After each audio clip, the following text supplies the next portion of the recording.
Summary of a letter to God. Lencho का अकेला घर घाटी में था। यह एक नीची पहाड़ी की चोटी पर था। वहाँ से व्यक्ति नदी और खेतों को देख सकता था।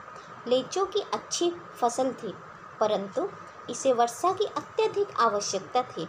लेंचो ने आकाश को उत्तर दिशा में देखा। उस तरफ वर्षा के बादल थे।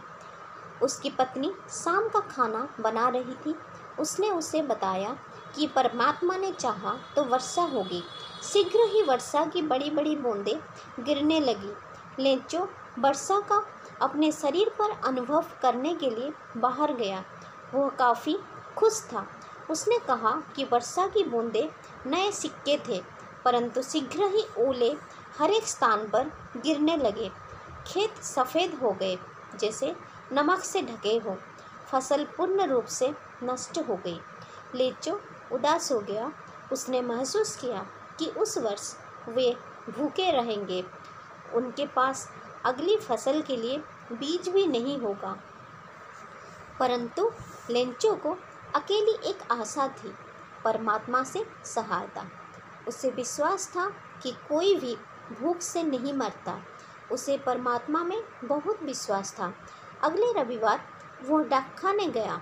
उसने परमात्मा को उसके पास 100 पैसे भेजने के लिए एक पत्र लिखा। उसने पते के रूप में परमात्मा लिखा। डाकखाने के एक कर्मचारी ने इस पत्र को पोस्टमास्टर को दिखाया। पोस्टमास्टर पते को देखकर हंसा। उसने इच्छा की कि अच्छा होता उसका भी भरोसा परमात्मा के तरफ ऐसे ही होता। उसके मन में एक विचार आया, पत्र का उत्तर दिया जाए। परंतु उसे पढ़ने के बाद उसने पाया कि लेखक को पैसे चाहिए। यह लेखक का विश्वास रखने के लिए था, इसीलिए उसने अपने सभी मित्रों और कर्मचारियों को कुछ पैसा देने के लिए कहा।